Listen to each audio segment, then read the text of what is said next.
Get on there.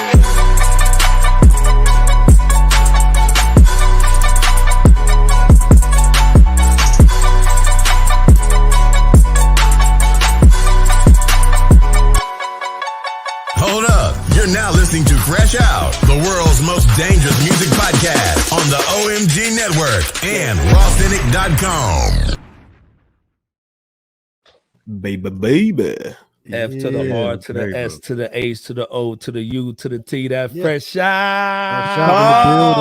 Baby. In the building. Yeah, What's man. going down, y'all? What's going on? Hey, man. Hey, first of all, let's be clear, man. This is the first guest we've ever had on Fresh First. Out. Oh, I can't believe it. Right there. Hip It's an honor. VCR. If y'all haven't subscribed to his channel, I'm predicting by December he'll be 100,000 wow. Damn, 100,000. 100,000 wow, man. Real talk. Hip Hop VCR, man. This dude has over, I'm gonna say 300 hours of hip hop history from 97 to 2005. It's ridiculous. Crazy. Major. I consider him almost like the Brainiac, man. If y'all know your characters, but Brainiac just come to a planet, just shrink it up, man. Like, guys, even I'm take I'm all the knowledge. Even I'm a fan of me. There you go. Hey, you got to start somewhere. You got to be a fan. Now this thing. Now, foremost. how did you start like collecting, man? Real talk. Yeah. Like recording and all that stuff. Yeah. So, okay, we'll start in 1996. I wasn't recording in 1996, but I discovered Tupac. Towards the end of his career. I actually started listening and getting into Tupac after he passed. Okay. Crazy. So I was 15 years old. And and then I got heavy into Pac. And as that happened, once 97 rolled around, there's a VCR sitting in my house. Mm-hmm. There's movies, some random movies, and I recorded over the film, over the movie, and that's my first tape, and I still have that tape. And then I just got prolific with it. So, and I went all the way from 97 to 2005, and then 2005, life, children, got my own place, moved in with my now wife. I moved in with her, and that's it. I stopped that. Salute. But it was a good run while I did it, and that's how it happened. So not only did I do it with hip hop music, but I also did it with Michael Jordan. So I got a bunch of Michael Jordan stuff. But that stuff is all over the internet. It's all over. So they don't need me. Yeah. But that's how it started. Yes, I'm loving this. So now, if y'all don't understand why he's the first guest, now you understand why. They should definitely check out the channel because it blows everyone's mind, especially since I post daily. Hey, listen. Obviously I had to get put on, but once I got put on, man, it's like you just go down the rabbit hole. It's a rabbit hole. If you want to go down a rabbit hole, man, and if you even remotely consider yourself a hip hop fan, man, you definitely gotta go to the channel. Check that out, man. Go ahead. Especially if you're under 40 or 35 and you've never even seen this stuff before. Like it's crazy for us because we grew up on it. And then it's another thing when you've never even seen Jay-Z perform at the Tunnel. Even those iconic moments, man, at award shows, and even those. You got me on the promo commercials. I said this dude got a promo commercial for Christian. And the nostalgia is just crazy, right? Yes. It just hits you. The nostalgia is crazy, man. Top notch. If you a true head, Joe, and you peep that footage, fam, real talk. If they don't make you just feel something on the inside, you know what I'm saying? Like it burns that fire, man. Like especially if you just a true hip hop head, you love it. Like we live and breathe it. I mean, 100%. We was coming up in the 90s, like we was breathing that, dude. No, for sure. And we still do, right? Right here. I'm sure we do. This brother right here understands the importance of collecting value as it's coming about, because nowadays this is the stuff that folks dig for. His catalog right here. So go ahead and support this brother, Hip Hop VCR. Go ahead and check him out on YouTube. Subscribe to this brother. Go ahead and check him out. Go and hit the like button on those classic videos. There's nothing like it. And I'm a collector, man. I be collecting stuff and downloading it because at some point they're gonna get rid of it. That's gonna be gone. No, you're right. There's I do nobody, the same thing even till today. There's nobody that has a better collection of we ain't talking high about quality, not no silly stuff. The high we quality ain't talking stuff. about like Funko Pops. Even that Outkast joint. I forgot I used your Outkast stuff. The Outkast stuff that you had when they just went to a party in Hollywood. Yeah. The Diary. I think that was the MTV Diary. Yes, you had the MTV Diary of Outkast. Hey, I don't even think a VH1 got that. Hey man, this is it's top notch. And then here's the other thing, man, is you're definitely gonna find something. Even if you ahead and you thought you didn't seen everything, you ain't seen everything. I guarantee you got some stuff that you ain't seen yet. Yeah. Yeah, man. I taped everything. Now I regret, but I never would have. I should have just taped more than the artists that I liked. Because I get people hit me up, did you tape more Trick Daddy interviews? And I'm like, damn, I didn't like Trick Daddy. I didn't tape him on Rap City. That sucks. And now I know Trick Daddy's a legend. Yeah, he's a legend. Miami, he's huge in Miami, but I'm from New York. So I'm like Trick Daddy. I don't like Trick Daddy. Nah, I mean that is what it is though, man. Like let's be honest. We all had our artists that we favorite and stuff like that. Yep. Like for instance, where I was from, man, Master P just came through and he was just major. So it was I love Master P. It was like even when I love my New York stuff, man, just seeing some of the Master P stuff, I was like, oh my goodness. Man. But you know what I'm saying? Like not everybody feels that way about Mr. Ice Cream Man, and I understand that. You know what I'm saying? Same way with Trick Daddy and everybody else. Now let's be clear, he's got more than just like East Coast, Cash Money Records, all kind of stuff, man. And like I said, shout out to Jahan. I'm probably saying the name wrong. Yeah. Hip Hop VCR as a museum without walls. In facts, it is. Yeah, it is. Yeah. And like I said, this is why it's a special day. Yeah. Because it's March 9th. We all know, any hip hop head knows this is the day that Biggie passed. And so I was like, man, exactly. And it's the 21st anniversary of Life After Death. Yep. Facts. Yeah, man. So this is why it's another reason why we had to get Hip Hop VCR on here. Again, absolutely. Bebo P was good, man. We got to introduce you to everybody. Welcome back into the channel. Bebo P, what's going on? Hey man, just glad to be here with all you fellas. Glad to have Hip Hop VCR on. Yeah, just really feeling it, just big today. You know, to all the ladies in the place with style. Get the money. You have monopoly money, bro. What is this? Get that monopoly money, fresh out. Get money. Yeah. You gotta leave the debit card and got 2022 on them with the debit or the. Oh man, but glad. On a serious note, glad to be here again with you, brothers. Hey, Hip Hop VCR. Appreciate it. Just do what you do, brother. Welcome aboard for tonight's commemoration of Biggie Smalls' 25 year. You got it. We're gonna call it a celebration. So I digress. I digress though. J Camp was good, man. What's going down? What's good, man? What's good, man? Louisville, okay. Man, I'm saying like we passed the flowered stage. You know what I'm saying? Man. Like this is celebratory. This is a celebratory moment, man. And Hip Hop VCR, bro, we salute you, man, because your vault is stupid. And I mean stupid in a good way. I get it. It's dumb. You know what I'm saying? So man, we just again, we heads, man. So we breathe, eat, sleep, wake up, drink. Message. You know what I'm saying? All that. Yeah. You know what I'm saying? We in a group chat every day. Every day. You know what I'm saying? Posting videos, you know what I'm saying? Throwback stuff, man. So I respect the guys. What you've done, man, like you really have, man, just opened up the door, man, for cats who just missed that raw, you really have unfiltered hip hop. Like you opened up the door, man, for cats to really just go in, man, on that, man. And you know, we sometimes, again, I'm married too. We want to spend time with our wives, but man, when that video click on, that old big video click on, say, baby, hold on get one excited, second. don't we? We get excited. Hold on 1 second. Let me. I got Pete Biggie real quick. You know what I'm saying? So man. Proud, man. I get 19-year-olds guys who DM me like, yo, I love your stuff. And I'm like, damn, you're 19, you're 20, you're 21. Like, there are guys who still plug in. They still want to know. Nice. That's the hope right there. That's the hope. That's the hope with what we do with the platform. Yes. Got you. There's still young guys that want to know. Guys who weren't born during that time, guys who they're fascinated. They hear the legends. They're like, who is this guy? Who's Tupac? Who's Biggie?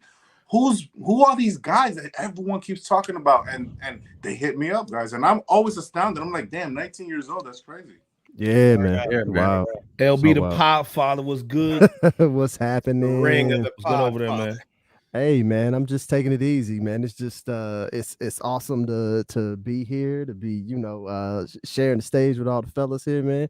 And just excited, man, because of Biggie, obviously. Sure. And then just having Hip Hop VCR in, man. This is major, you know what I'm saying? Like our history. Like this, I know that he knows he's major. But I'm gonna go ahead and reinforce it and just let you know, like, it is major, whether people are seeing it or not. And I'm gonna go ahead and manifest it out here, man.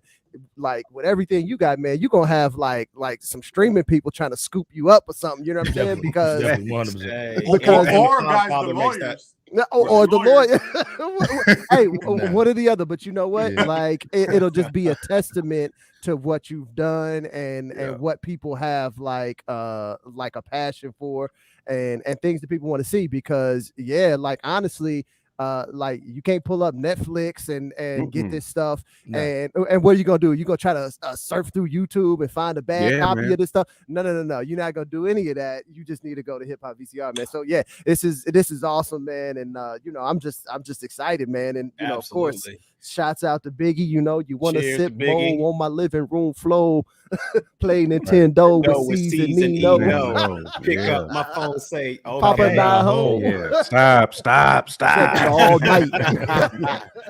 And let's be clear, man. Also, too, we got the Hip Hop VCR merch cracking as well. So definitely check it out. And like I said, if you haven't seen that, I want to show this real quick. You know what I'm saying? Okay, yeah. There you go. Find something new with these stickers. Look at it. Wow. Yeah. Crispy, baby. Crispy. Oh, man. Not the first favorite DMX album sticker. on your MacBook. Oh, not the first DMX. Oh, come on, y'all. Need that, man. Y'all better go to hiphopvcr.com and cop you a product there. Gotta cop that. There it is.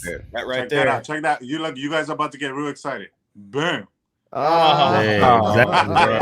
Yes. This other thing too, man, and then most people forget about this as well. Are if you haven't saw his platform yet, he has a collection of hip hop magazines, man. That's untouched, unmatched, man. Crazy. So, like I said, our platform is built on the nostalgia of classic golden era hip hop. Of course, we talk about the daily stuff, but the foundation is those magazines that we had, man, growing up, man. And that's the other thing, man. Definitely tap into his link tree, follow him on Instagram and YouTube.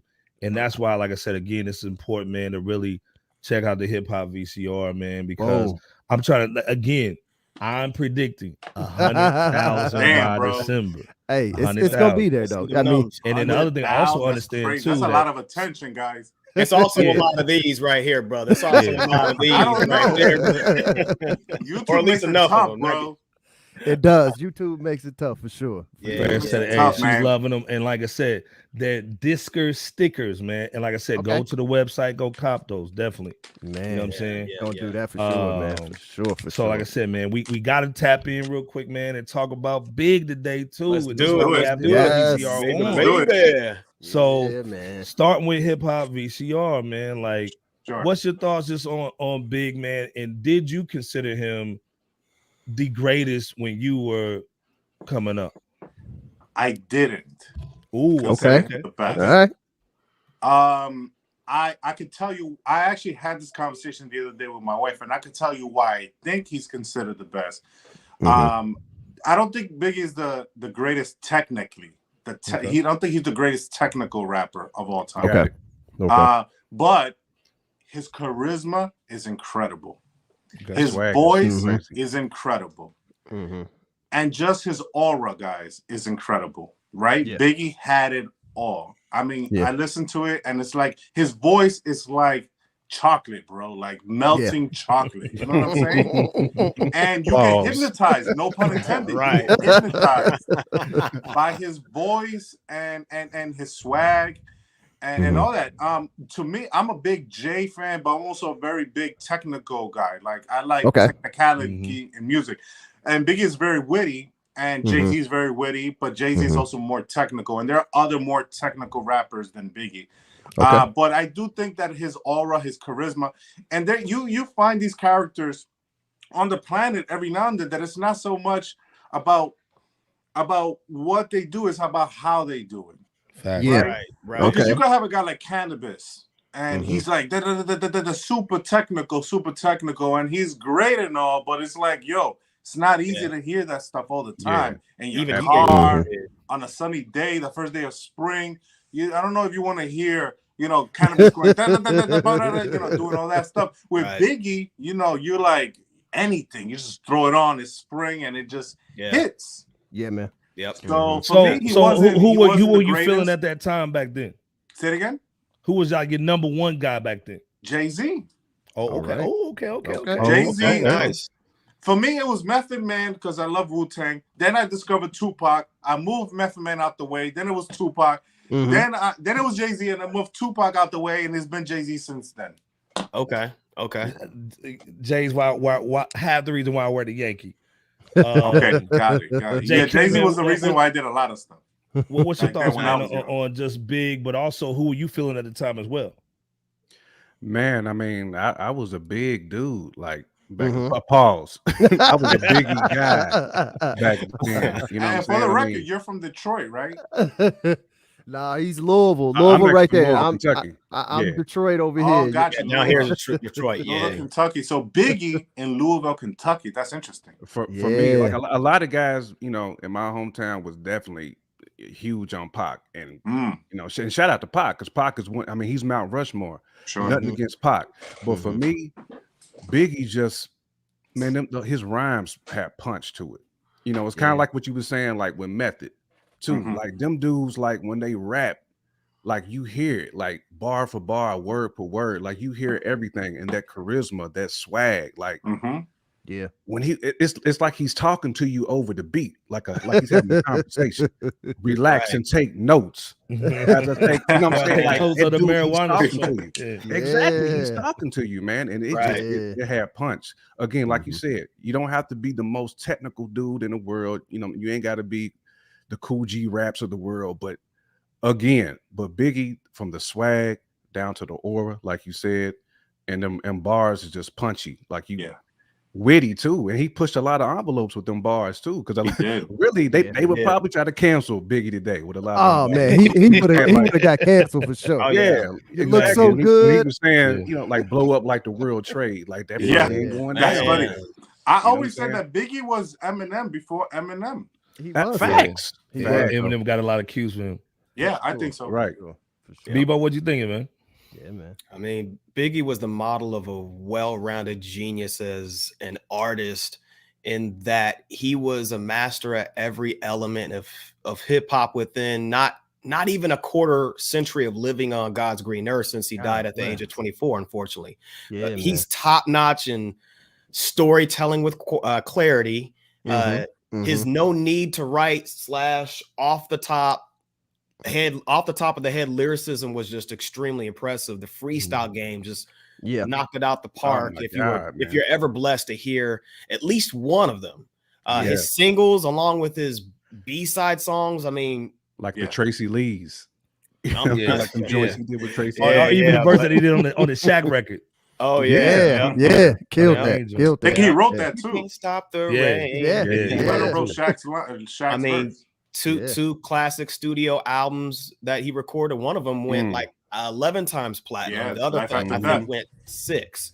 So there you have that. I mean, and those are the only 2 studio albums that he recorded, before his passing. I know there's others that came out, but I mean, the man helped clean cut, heavy set artists along with Heavy D and your 8 balls and that become an in thing. He expressed.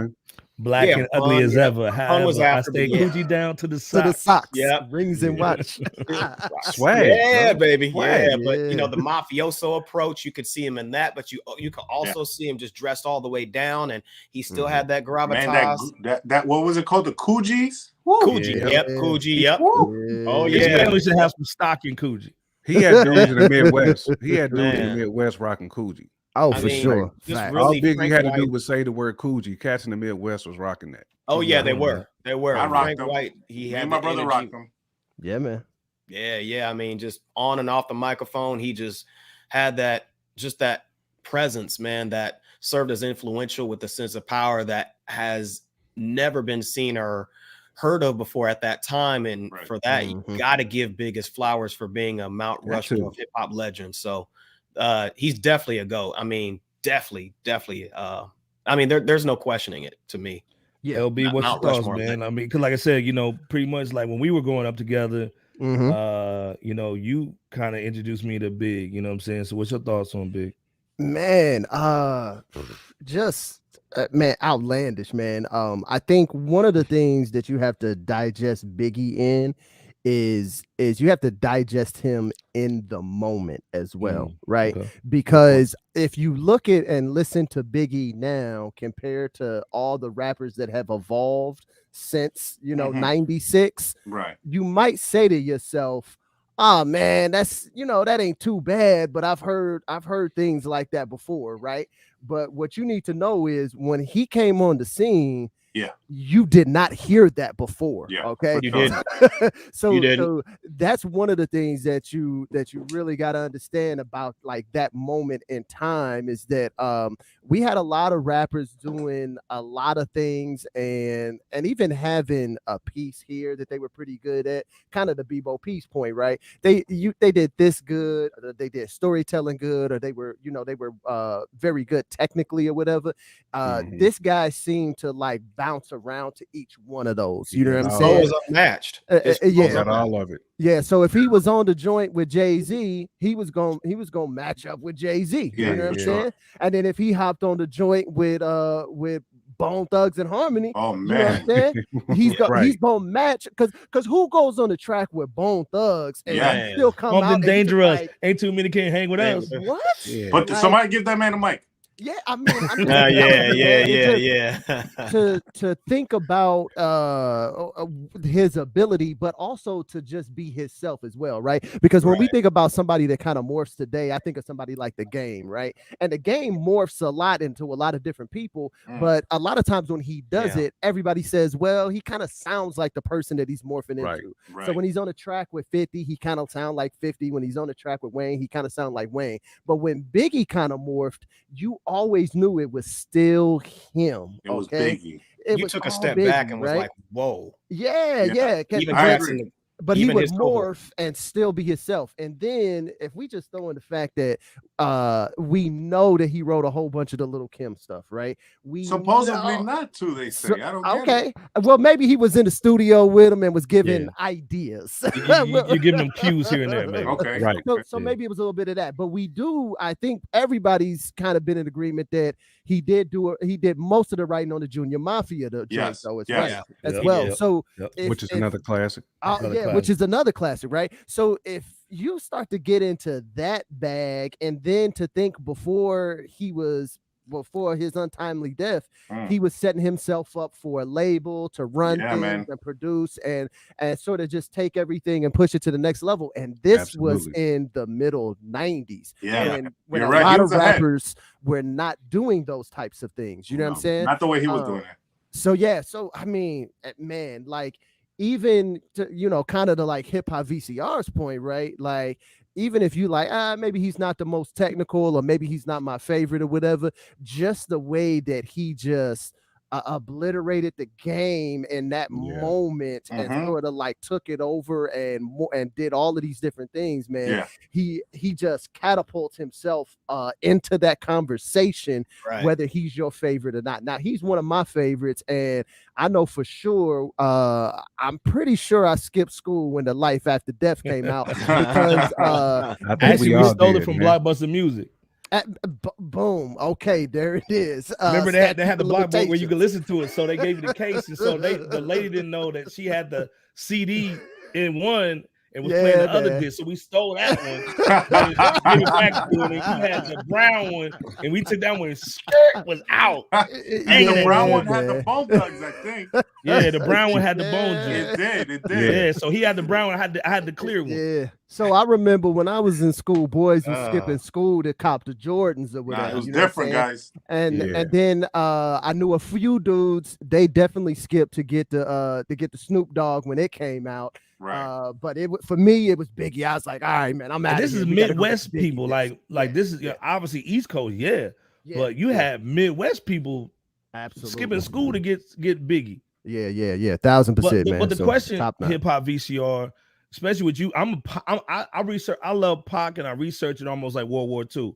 Like I watch, and shout out to Art of Dialogue. If you're not watching Art of Dialogue on YouTube, icy, crazy. You know what I'm saying? Like to me, Hip Hop VCR and that lines up perfectly. Yeah, great commentary. The question, great commentary. Back then was, if Pac got shot at Quad Studio, why would you drop Who Shot You? Which is going to create a problem for that. In your opinion, we know Biggie didn't sign off when singles come out, so this had to be a Puffy or Bad Boy thing. Was it to start beef, or what do you think it was just to sell records, in your opinion? Man, it is such a mystery. Little C's was on Vlad TV recently, and he said that was recorded way before Pac got shot. I agree. Right? I agree. Okay, now that being said, when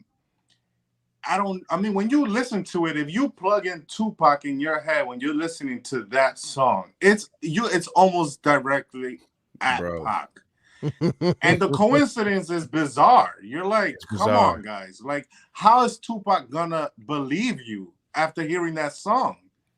And at the end of the song, it does 6 shots. Boom, boom, boom. That's how many times he got hit. Man, that's crazy. And you know, was Biggie both brave and brave enough to do such a thing, coward enough to deny it? Right?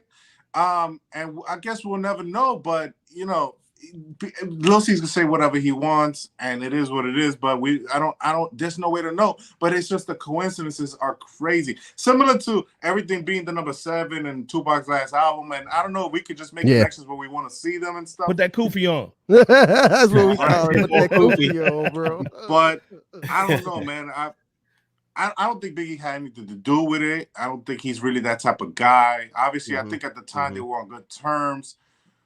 Maybe it was one of those things where it's not a conspiracy, but later on they conspire like, oh, we got this anyway. He's already beefing with us. Drop it. Yeah. That could have been the scenario. J.K., what you thinking, man, on that? Man, I'm with Hip Hop VCR on that, man. I mean, it just, again, not to put my tinfoil joint on, but what's going on, man? Kofi, get the Go ahead and do it, son. But yo, like, I mean, I can't say this bad timing though, man, because I mean, I feel like everything is calculated. People know what they're doing. Them dudes are smart. Right. Puffy and them was not no dummies. Puffy. They was not. And for them to come out with that, and you said it, Iceberg, at the end of the joint, it has 6 shots, bro. Hey. So why wouldn't Pac react the way that he did at that? Right. Because it's like the other thing that Biggie didn't reach out to him when he was in Rikers. No, not at all. So this seemed like a direct shot. But you know what? As you guys are kind of talking through this and knowing what we know about Diddy, man, this has Diddy's fingerprints all over it, man. He's going right over here. Go ahead. Pass it down to you. Pass the tip. His Lewinsky is on it. His DNA is on it. But if we start to look at Diddy's record since then and look at all the things that he has done and all the moves that he has made and all the sort of like sideways things, when you think about Diddy, man, you start to say, hey, man, it could have been that maybe Biggie was like kind of into it. And then Diddy just came in and was like, hey, man, throw them 6 shots at the end and we got to release it right now. You know what I'm saying? Like, I could see Diddy, like, getting into all of that little mix. Sure. You know well, the other thing, let's be clear, Suge was smashing his baby mama. Who? Puffy? Puffy's baby mama. And actually, they had a flyer that had Justin Combs in it and said, if what the East Coast don't take care of, we will. Oh, damn. Oh, damn. I never knew that. Go to Art of Dialogue. He's got it all. Hey, man. Another quick note, guys.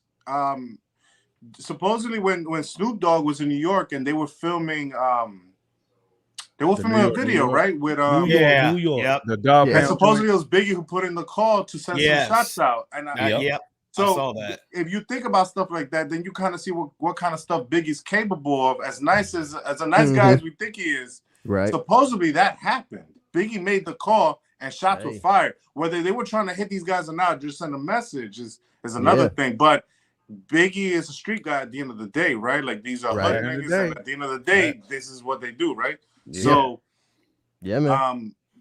No lies detected. No lies detected over here. Right. So L, you think it's more Diddy? I just don't know. I can see his picture just disappearing right now. Just it's going away. It's one of those things where we didn't get enough time with Biggie to sort of like get a little bit more into like his psyche and who he is and how he moves and how he operates. And let's be clear, he was very strategic in interviews. Yeah. Right. He was very strategic, and he aligned himself with Puffy, and he probably knew a lot of things about Puff that we didn't even know. Oh, absolutely. So we just don't have enough information on Biggie and who he was, whereas there is a treasure trove of data and information on Diddy. So it's just easier to kind of go that route. I'm not saying that it's that Biggie couldn't have had anything to do with it, or that he didn't, get along with the go along. But just that because we have so much more information on Diddy, it's a lot easier to come to conclusions about Diddy than it is to come to conclusions about Biggie. And, so that's kind of where I'm at when I get into my little conspiracy theory bag. I'm thinking like, well, listen, man, here's, and we kind of have talked about this as a group before, that sometimes we have to go off of somebody's record. Like when we talked about Suge, we said, well, we know what Suge's track record is. You know what I'm saying? We know what Diddy's track record was. Right. We only kind of knew Biggie's track record, so I can't say for sure, but I'm leaning on Diddy just because Diddy's an easy fall guy, and there's plenty of information to just be like, yeah, man, you know what? And the drama's good business, guys, and it showed. It paid off. I think that was some of it too. Number one, we put it out, people gonna think it's Pac. We're gonna sell some records, and also it's a direct shot at Pac, because Pac wasn't. Well, I take it back. Pac wasn't with Death Row at that time. He was not. So he was not. That kills my theory. My 10-4 Koofy just threw that one out the window. Bebo P, man, what you thinking, man? Yeah, man, Bebo. I know you got the facts and data over there, man. Yeah, give us the data. Y'all think I'm over here just like this, just about to read off. He's gonna be like, in 96. Nope, I'm over here doing this, listening to y'all, just doing this. Oh, damn. Go ahead. We got hotels everywhere. Look, no, seriously though. Everywhere. Look, stop. No, but going back to this serious topic here, let me just start with Pac. From his perspective at that time of just having been shot 5 times at Quad Studios, which was obviously around the same time of Biggie's Who Shot You dropping. It's understandable from his perspective, from Pac's perspective, to think that Big might have done something to do with that unfortunate ordeal. And again, from Pac's perspective. Now, for me, after hearing the song more times than I can count over the last couple decades or more, I personally never felt that Frank White was that type of guy to pull something off like that. Because they were at odds, but I just don't see Biggie just going to that extreme to actually have that done.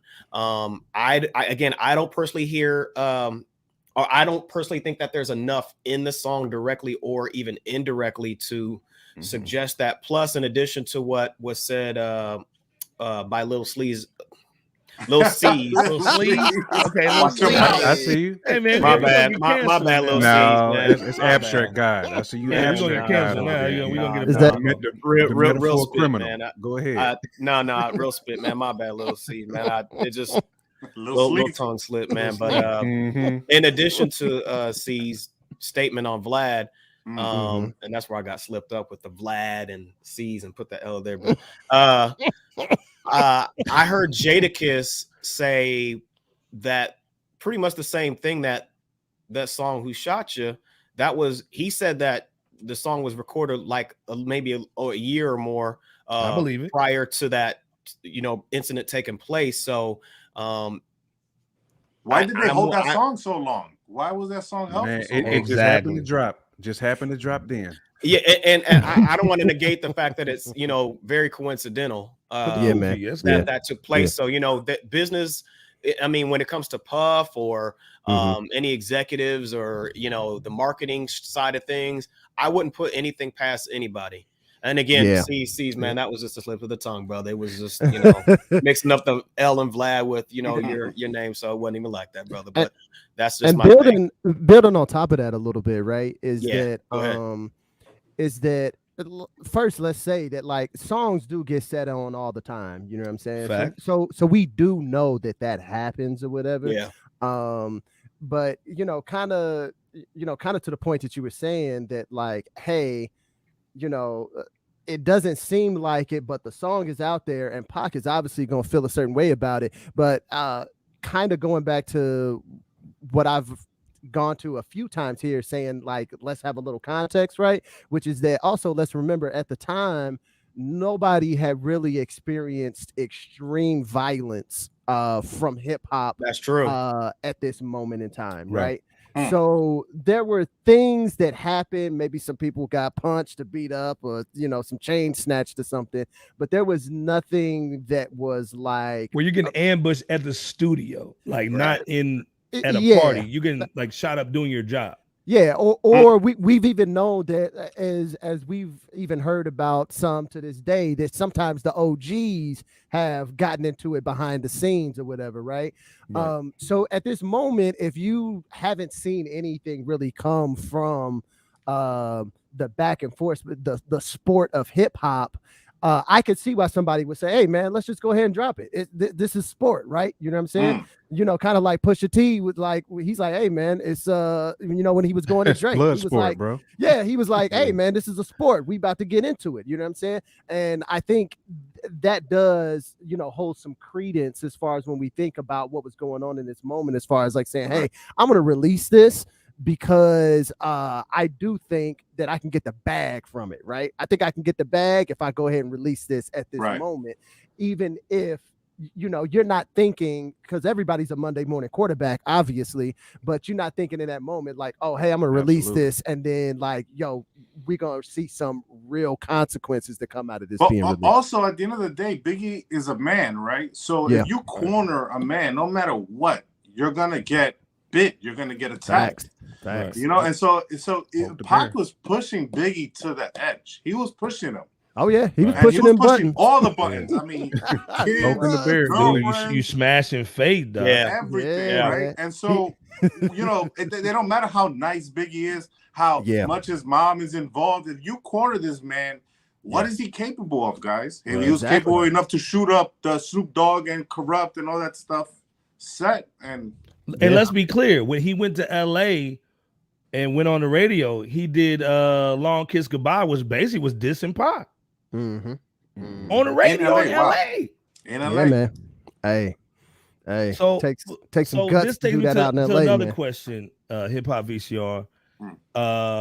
If Big, because we know from a lot of interviews that Big basically was planning on leaving Biggie, or leaving Bad Boy. Bad Boy. Yep. Number one, first, do you agree with that? And then number two, if he was, do you think he was going to do something with Lance or do something with Dame or Jay and drop these artists, which were, at the time, he had Cameron in his bag, Charlie Baltimore, C's, Kim, Junior Mafia, Tracy Lee, and the commission, which was him, Jay-Z, Little Kim, and Charlie? Hey. What's your thoughts on that? If he would have survived or never went to L.A., right? How would the landscape change since we are Jay-Z fans? Sure. This is an easy question to answer, and all you have to do is look at Puffy's track record. He's undefeated in fucking people over. G-Dep, Black Rob, Mace, The Locks. This is why this man's on the show. I wonder what he's doing it for. Wonder what he's doing that for. All that money is that's Puffy's money. Yeah. That's Puffy's money. What you doing with Puffy's money? So why would Biggie have been exempt from that? Right. Right. And so I don't think it's a coincidence that Biggie was plotting that, because he probably wasn't seeing much money from his record sales. He wasn't. Probably more from performing like any artist at the time, was really caking from live shows, so on and so forth. And you learn that Biggie was a hustler. Like he was forward thinking. He was like, you know, he took what Pac said and basically like did it. He said, hey man, he put on the Versace's, he put on the Coogee, like he changed the whole thug thing. So he's smart. He did. Yeah, and so I have my theories that I think that Biggie and Puff would have broke up. They would have beefed the way everyone beefed with Puff and all that good stuff. As much as people make them seem like they were friends, they it's not like they were childhood friends, guys. They met through the business of it all. Right. Yeah. You know? And it's all an image. You know, Puffy is the second man next to Biggie in every video, so on and so forth. He's hyping him up. But when it came down to business, I'm pretty sure that Biggie wasn't going to be with it, and it was going to go south. And now in regards to legacy, you know, I always had this impression about Biggie versus Jay. And, you know, Jay is an obvious hustler. He knows what he's doing. I never really had that idea about Biggie. But when I was listening to Lil C's and other people talk about, and this is just recently, I didn't realize how innovative and forward-thinking Biggie was, which gives me, you know, it supports a theory for me now that Biggie he'd have killed it. He'd have killed it. He would have been, he'd have been set, but he definitely would have broke up with Puff, and there would have been beef. And on another note, before you go on to the next person, I think he would have battled Jay-Z. I think they would have went at it. Mic drop on that one, bro. Jay Kemp, what you thinking, man? Like, you know, would the landscape have changed? Would Jay be as big as he is? Would Jay be a billionaire? Yes. Move on. Next question. If that was going, Jay Kemp? I don't know about that, my guy. I don't know. There's enough room, guys. There was enough room for both of them. I'm not saying that Jay wouldn't have been a star. I'm not saying it at all. I'm just saying like as far as big, because I feel like Biggie was outgrowing Bad Boy anyway. He was on the cusp of that. Yeah, he was. It was basically what artists like him was talking about, oh, I'm gonna have artists in the groups and all that. Like he was already foreseeing, like he was already doing that. Yeah, he was already seeing that, man. And I mean, it just if he would have had more time to get away from, you know, the 72 Dolphins, aka Diddy, like HipHop VCR said, he's undefeated. He got no blemishes. He's zipping. Name one artist, guys. Shine. Exactly. Craig Mack. Man, he zipped up all his artists. Every artist he's touched is in a body bag. They went to jail with the church, or they did. Their career is zipped up. Craig Mack. Yeah, man. Yeah. And let's be clear, he was number 2 on the Forbes list last year. Still, Dang. Yeah, I know, crazy. To Diddy or Love, crazy. Brother Love. Crazy, but yeah, man. I mean, not to say that Jay wouldn't have been a star, because he definitely would have. I just think Biggie, he was starting to transcend hip hop. You know, he was getting on that iconic level, because we don't have that many icons really still living. I mean, Snoop might be like one. Jay's there now. Yep. But I mean, outside of them, Dr. Dre, I can't think of any like body who would have been on that level outside of Big. And I think Big may have been slightly above that level had he still been living, because of his influence, his imprint. His imprint was just, it was crazy, man. Like he had his wave, him and Pac, the wave that they had was we still have not seen that. We still have not seen. Well, this thing, I think Pac, you can't hang around Pac. Pac was an independent thinking dude. He only got on Death Row because he had to. Right. I think when his contract was done, he was going to do his thing. Then you hang around Jay and Dame, they talking independent. Then you hang around Charlie Baltimore and they pretty much was doing their own thing. That's why he put Junior Mafia under them and not Bad Boy. Right. So I mean, Jay, where do you think it would have landed? As far as just a landscape of just hip hop at the time, man. If he would have did what he did, I'd have been more fired. And a great diss battle between Jay and also Biggie. like Diddy being who he is, he's seeing it, and I'm seeing my major piece of meat go out the door. I gotta do something to keep him. Hey, even better question, right? better question than would Jay-Z be who he was and accomplished what he accomplished is would Diddy have accomplished now, and to this day, Diddy still owns his publishing, not his mama. Diddy still owns that publishing. That makes sense. But yeah, would Diddy be who he is? No. If there was if Biggie was still around? They built that Bad Boy label off Biggie's back. Off Biggie's back. They built it off his Puffy back. did that off everyone. Then he did it off of Mace. Well, right? that's true. That's true. But that's what makes Puffy good at what he did, guys. Yes. That's what made him good, guys. Yeah, but you know, like think about like that's the I be missing you. That made Diddy a superstar. Yeah, that took him through the roof. He shout out to Sauce Money. Sauce Money wrote that, by the way. Right. Yeah, and shout out to Sauce Money, man. Yeah, he became a pop star off of that, right? Like, would he have ever gotten to that icon status? I think so. After? I'm not so sure. I mean, Puffy had the hustle in him. He had the hustle. He had the hustle. He did. And I think he still would have a lot of what he had. I'm not sure if he would have been a pop icon as much as more of like a business icon. You know what I'm saying? Right. Is whenever I think about that. And he's searched far and wide for a Biggie replacement. He needed somebody to sound like him and everything. Yeah. That's why he went with Shine. That's how much he lived off of Biggie because he was trying to sign him. Killed it though. After he did his best and he killed it. He owned 97, 98. He did, man. He owned it, guys. And he ruined it until DMX had to come in and DMX the game. And that's all good, guys. We need contrast. Without Puffy, without the shiny suit, you wouldn't have the Rough Rider type movement. Right. Yeah, it wouldn't have been as loud. You know, the X was loud because Puffy was owning. So another thing that I think is really important in this conversation is and we kind of talk about this in sports as well, right? Is, you know, in sports, sometimes you need that rival, you know what I'm saying? That back and forth. Like this happens majorly in like boxing as well, right? Like Mike Tyson had these rivals. There was Real Deal Holyfield, you know what I'm saying? And when you have these rivals, or if you think about like Agassi and Sampras on the tennis court, like they had this rivalry, right? So I think that's the other thing is that Big had this rivalry with Pac, you know what I'm saying?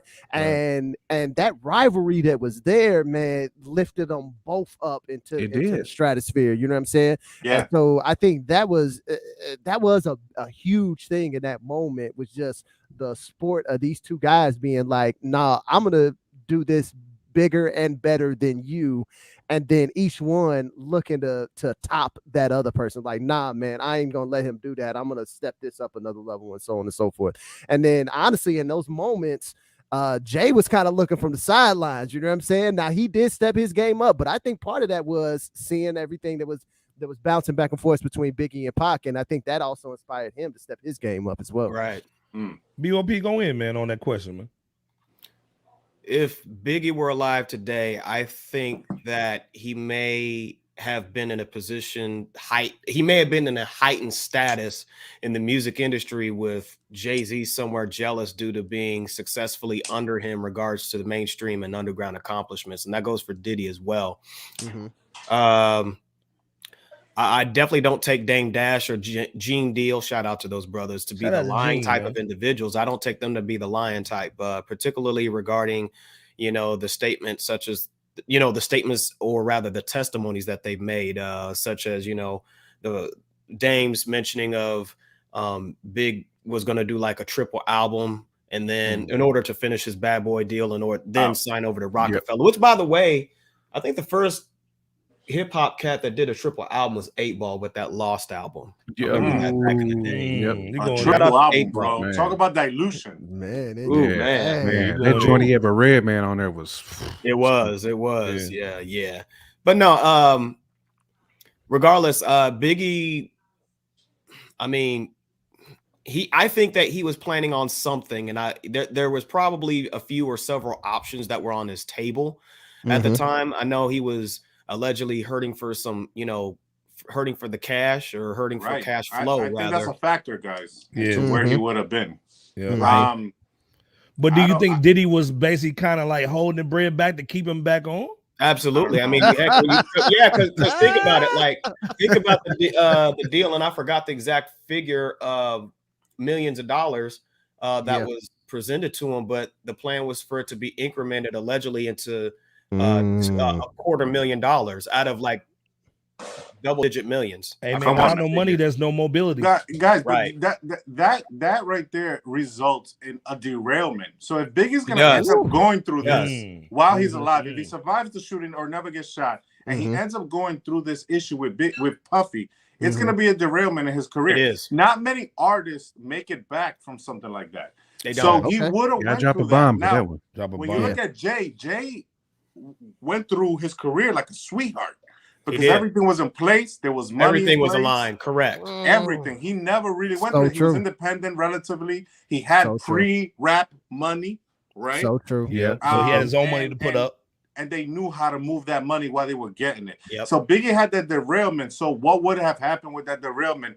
You know, was Biggie strong enough or consistent enough or had the resilience to come back from something like that? Because that would have been the news for like 2 years. This issue with Puffy and like the Locks. It took the Locks forever to get off Bad Boy. Yeah, man. And then it took time. And on the strength of Jadakiss being an incredible artist, right? And Styles P and Sheik in their own rights, but Jadakiss, they were gonna rise to the top no matter what, right? And obviously Biggie is just as more talented, but is that derailment is something to think about. What would have happened with that? I feel you. So, I feel here's you the other thing too. Nobody, as you know, per the date of this recording, is debunking what Gene Deal said about the fact that a $60 or $62 million deal was on the table for him from either Capitol or Arista. Nobody's debunking what Dame Dash said about a lot of money for that time. Signing Biggie and the firm. They were Dame Dash and Rockefeller was going to sign the firm as well. But Steve Stout, Biggie's whole thing was he was looking at Wu-Tang and was saying, "Hey, I get the same thing. I got guys on the street. I can just write records for it." The other thing too is with Puffy finding out that Big was writing for Kim when they first started, that he understood publishing, which was if I wrote it and told Puff's taking that publishing money. He owns my publishing, but I'm going to start ghost writing for people, so I can just take the money, cash money. See that, and that's the thing, man. It's one thing to be in the game and perceive a visual of success, but we never know what really goes on, behind closed doors in some cases. And with that statement that Iceberg just made, it just goes to show that when you've been restricted financially.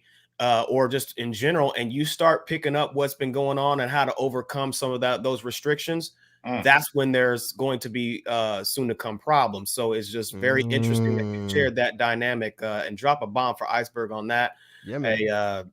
Great commentary here. Go ahead and take that 10 for a Kofi, brother. I think Take that. Take that. Long story short, you gotta do the shake. You gotta shake. Yeah. Hold on. Take the money. The other thing too is if it was, come on, man, if it was Diddy, well, I don't know. Jay's a businessman too, though, because remember Jay. Yeah, the album after Big died was pretty much a Bad Boy album. It was in my lifetime when he was like Joe Camel in the camera. Wow, which is one of my favorite albums, by the way. I love that in my lifetime. That album, guys. Love that the one where he was in the shiny suit in the joint. Yes. Yeah. That song was dope. It's just the video was just that song. The song is incredible. That was Babyface on the hook, right? Yeah, and then he had Froxy on the joint too. Okay. Yeah, and that was Hype Williams directed. Hype Williams did it. Yeah. The video was cool. It's just like when he had on that Joker suit. It was bad. It's unlike Jay. It's unlike him. I guarantee you, it was Diddy. It was big. Take that. Diddy saying, "Hey, let me." I heard that. Let me guide you through this thing. You know what I'm saying? Because I don't have Big anymore. But like I said, I don't know. I just don't know, man. But this was the time when I was in high school, man. Life After Death drop, Biggie just dies. All of a sudden, industry goes crazy. Yeah. The next thing you know, you belong to the city. And Jay comes out, and it was just like Jay took over. And like you said, Jay had the perfect reign. All the stars were aligned for Jay. Yeah, the stars were ready. Yeah, hey, stars were aligned, bro. He took advantage of the opportunity that was in front of him. And you can't hate on that. You can't hate on that, man. No, you and can't that's hate what on you should do. And that's if you're a good what artist, you should take advantage. Now, guys, be prepared for when the opportunity comes. Biggie on Rockefeller, there definitely was not enough room in one record label. Especially the way we know Jay-Z likes to be the Beyonce of the label. And I'm not putting Cam. I'm not putting Cam on a level. But even when Cam was on Rock, he was. It wasn't no room for them. No room for Cam. There's not enough room, guys, in the record label for both those guys. Murder Inc., the group, DMX, Jay-Z, Ja Rule, didn't happen because of egos. There's just not enough room for these kind of guys to make this kind of stuff. Biggie and on Rockefeller, man, I don't know who's gonna take the backseat. Right. Nobody. Right. Nobody's taking it. Right. Talk about Biggie. Well, the other thing too is I think Jay didn't like the commission. He didn't want to be really a part of the commission when he put Charlie in there. Okay. Jay was already having issues with that too. So because and then the other thing, Jay didn't want Biggie smashing both of them and then having them in the studio together. Jay was like, "Hey man, Jay's about that bread." Right. So but like I said, man, we just had to salute Big one time, man. Absolutely. And of course, man, our first guest, Hip Hop VCR, man, like just killed it, knocked it out of the park. Hey, again, 100,000 by December. I'm claiming it. This is the thing, when you're on TMZ and all that, talking about classic moments, just remember us. You know what I'm saying? I don't know. Shout out. You know, just give us a shout out. You know what I'm saying? Just be like, I started with these little guys. Right. They had this little podcast. I don't know. You might see me in court. You know what I'm saying? I'm gonna get sued by all these people, guys. No, it ain't happening, man. It ain't happening. But every episode we end with our flowers, man. So okay. Hip Hop VCR, who you give me your flowers to this week, man? It could be a hip hop producer, artist, CEO, anybody that just helped the culture. I'm gonna cheat real quick. I'm gonna do 2.5. And I'm gonna make it quick. Game. I've been reflecting on Game lately. And even before the Drink Champs. And just kind of going back and listening to his early stuff, and I'm like, this stuff was incredible. Is incredible. Solid album. Bro. He can make good albums. Big fan. Really good album. He can make great albums. First 3 albums, real strong first 3 albums. After that, there was a fall off. I didn't care as much, but those first 3 albums, man. The second and third one, a lot of West Coast influence on those albums. The first one is incredible, but it's not as much West Coast as the other 2 because the whole 50 Cent influence and all that on it, right? But they're all 3 of them incredible albums. My second set of flowers is gonna go to 50 because I've been reflecting on a Power of the Dollar.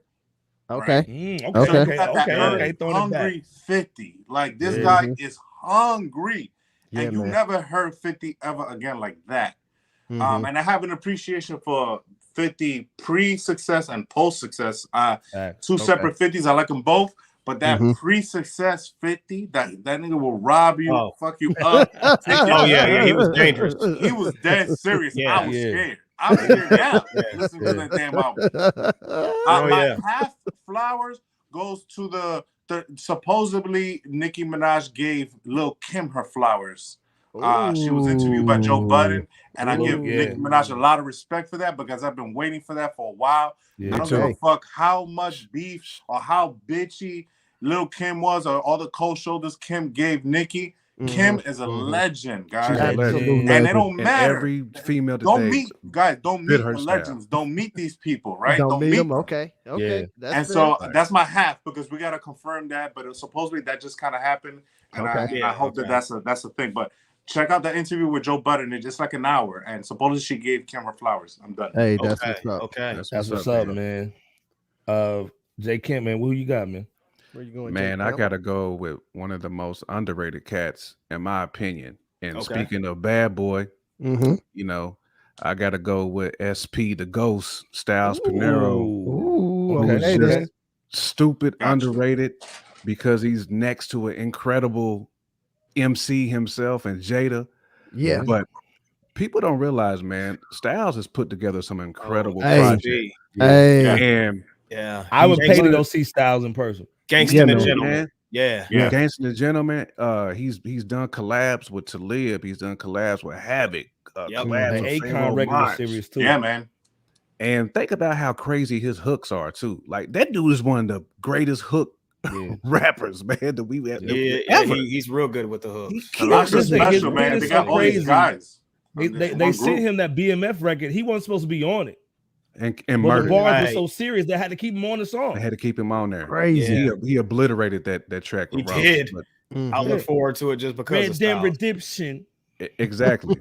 Right. And, first of all, he dropped Red Dead Redemption, bro. Like if you're not a gamer, if you're a gamer, if you're a gamer bag, but Styles P, man. Ghost is just crazy, man. I wish he would get more props, man. Again, I understand because Jada's such an incredible artist too. But that dude ain't nothing to sneeze at, man. Like Styles shouldn't feel like he needs to take a backseat to anybody. With the work that he's put into, and you look at his discography, salute. SP, salute, bro. Oof. Tough. Tough one, man. Bebop, who you got, man? You got, I'm gonna go ahead and say this again, man. Shout out to Lil C's, man. Just Lil C's. Damn, coming for you. Hey, that's not that Lil C's album, though. You, bro. Hey, that C's album was tough. It was tough. He had Busta on there, Jay. Okay, yeah. So that album was produced by All Puff too, by the way. Hey, it was better than that Praz album. I agree. Look, the production on there. Stop trying to insert. Stop trying to insert. These are the guys I didn't record when they came on. I'm sorry. Yeah, but hold on. That's not the flowers I was originally gonna go with. But I know. That's kind of like my half. That was one of Puffy's better jobs. Puffy got some hit and miss. It was. And, okay.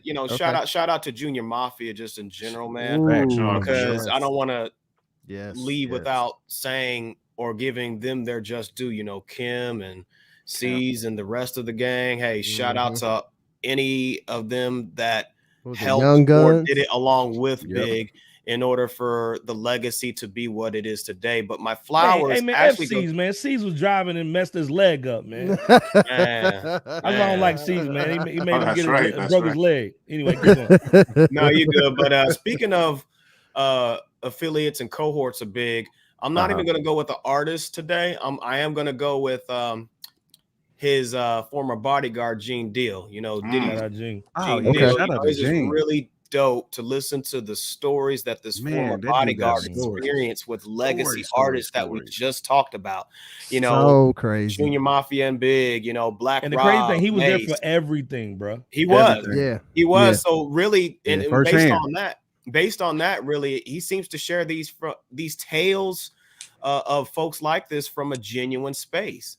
So it's very interesting to hear the stories that the mainstream contingent of entertainment probably would never even dare to even expose. So shout out to Gene Deal, man. You communicate your verbiage from a genuine and organic space, man. Check out Gene Deal on YouTube, man.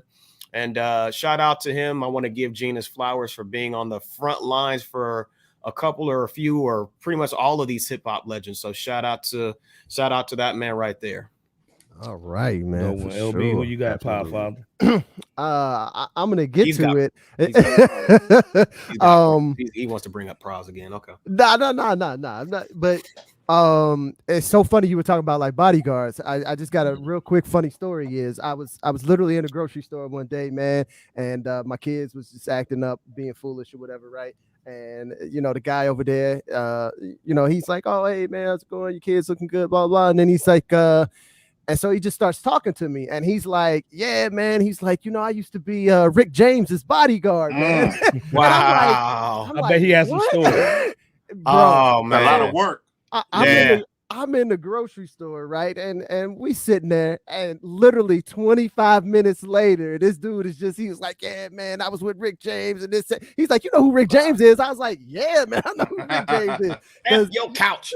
This dude was probably pushing up on 70 or something. Maybe he was younger and just had that tough life with Rick James, but he was just telling me all these stories while I'm sitting in the grocery store, man. It was just a crazy moment. So I just had to throw that out there. Because you was, talking about bodyguards, but okay. As far as I'm gonna get to flowers, I'm gonna go with one of my favorite dudes who I feel like birthed a lot of these rappers out here, and that's Big Daddy Kane, man. The Big Daddy Kane. He was one of my favorites when I was coming up before I really, was able to get into a ton of hip hop. But man, just his flow and his style and his swagger, and then just even the whole situation with Madonna in the book and all of that, and then he schooled Jay a lot of game too. Yes. He schooled Jay-Z to a ton of game, and then even now today, just the respect that every other MC gives Big Daddy Kane to this day, man, it's just bananas, man. So and then obviously he killed that verses too. He did. Yeah. But just being in Juice Crew, the whole no half stepping, man, just like all of that. And you just really got to get this man his flowers for. You do. And I think one of the things that he showed early on was how to be a star as a rapper, because prior to Big Daddy Kane, we had some stars, you know what I'm saying? But he was kind of a star in a different kind of a light, you know what I'm saying? Because we had the Run DMC stars, you know what I'm saying, which was kind of in another lane. And then you kind of had the LL people, LL Cool J, who was a star and absolutely bananas and still crazy, but he was still the ladies' man, and he kind of had this clean aesthetic or whatever, Whereas Big Daddy Kane, he really didn't necessarily have that sort of super clean, I'm not gonna curse on these records aesthetic, but he was still like a hip hop star in that moment, man. So, and it's funny you mention him, because really an extreme legend like Big Daddy Kane was a precursor to Biggie. He was one of the precursors to him, just like Cool G Rap and with the mafioso style and just others of that ilk. So it's funny you mentioned Big Daddy Kane on that, because he definitely came right before the Notorious B.I.G. and the legacy that he brought forth, and they both brought forth. Excuse me. So I just wanted to acknowledge that too. And I think that's kind of why I was thinking about it. You know what I'm saying? Yeah. Oh yeah. Hey, great hip hop flowers, man. Legendary. Again, we running a little over, man. But again, want to give hip hop VCR, man, his flowers again. Hey, he's got to have them, man. Any last words, man, before we get up out of here, man? Yeah. I appreciate the support from you guys specifically. I thank you guys for having me on. I haven't been doing this that long. Again, I've only been on YouTube since November of 2021. So I'm hoping to continue dumping all this stuff so our culture can continue to grow. And I've always said this: America doesn't really have a culture. Hip hop is its first culture. I think that. I have to think. I haven't thought about that in a while, but I remember saying that a long time ago. I think you might have some new merch on that one right there. Another thing people don't understand, man, hip hop has moved faster than Christianity as far as moving across the world. I'm telling you. And it permeates in everything. It's not just about music and fashion. It's just about the way you walk, the way you live, the way you see things, the way you eat, the way you perceive, the way you analyze. It's everything. I run a business, and my business, the foundation was hip hop, but it's not evident. It's not like I got graffiti all over my walls or none of that. But I'm hip hop. I'm edgy. I'm hip hop. Hey, hip hop made sure I didn't ever buy a RAV4. You buy a RAV4 to push a fucking RAV4. I ain't. So come back again, Hip Hop VCR. Definitely come back again. If I'm invited, I'll be back, and it'll be a pleasure, guys. And when you get the platform cracking, we coming on your joint 100%, man. Oh, right. Yeah, and can't wait for that too. When you hit that 100,000 wild, like my man, we gotta come on the 100,000. we coming back, just to be like, man, that's what it is. But good stuff, for sure. I appreciate you guys helping me push this through. So it helps from all angles. Did you have anybody iceberg?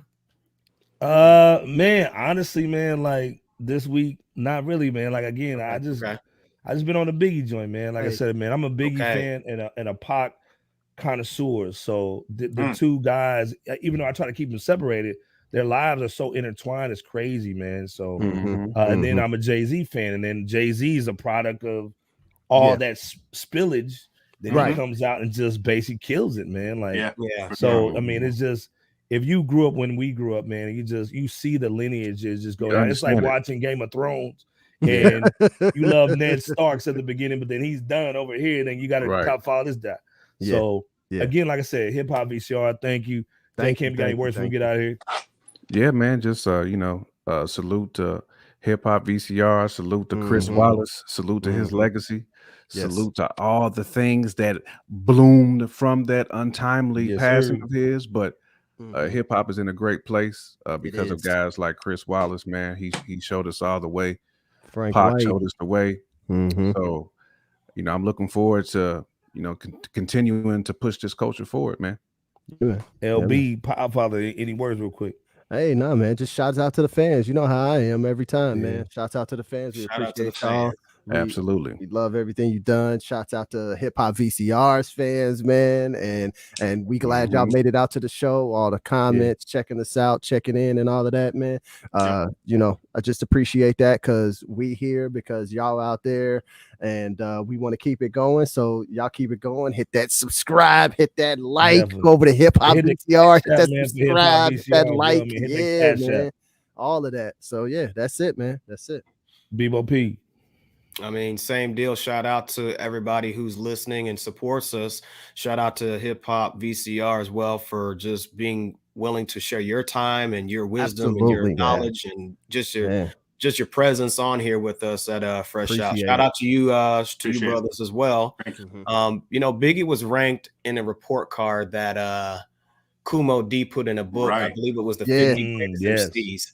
And in that book, B.I.G. was obviously ranked somewhere. I'm not going to spoil that. I'll let you guys look that up. So without spoiling the ranking, I will say this, though. He did label Biggie as, if I remember right, because it's been a while, he labeled him as the Power. Now, I think that all of us here have clarified in our own way that that's what he is, and that's what Biggie has brought. But I want folks out there to ask themselves, what's your power in? Or in other words, what gifts do you bear that you could share with the world in a positive light, in an influential light? Or what talents can you improve upon that you already are exercising in order to, to be of major impact in this lifetime, before it's too late. So I just want everybody to kind of think about that. Shout out to you all once again, brothers. Shout out to the audience. Come back again. Hip Hop VCR. You guys come back as the audience. Shout out to Fresh Out and shout out just to people who are in extreme need, period. And happy 25th year anniversary. I know this is the day that Big unfortunately left or got taken away from us, but as J Camp said earlier, we want this to be seen as a celebration of sorts as opposed to a somber moment. So that's my 2 cents right there. And much love. Stay safe out there. Absolutely. Again, we're going to get out of here. We went over, man. But again, Hip Hop VCR, check out the platform. Again, our stuff is Fresh Out Show on our platforms. Check out this audio version of this on anywhere you get a podcast. You'll hear the audio. Absolutely. Again, we're going to be chopping this up too. So you're going to see more of this.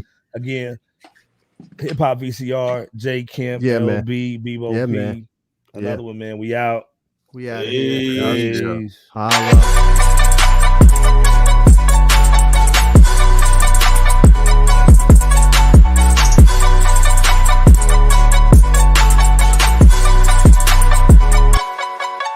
Hold up. You're now listening to Fresh Out, the world's most dangerous music podcast on the OMG Network and rawcynic.com.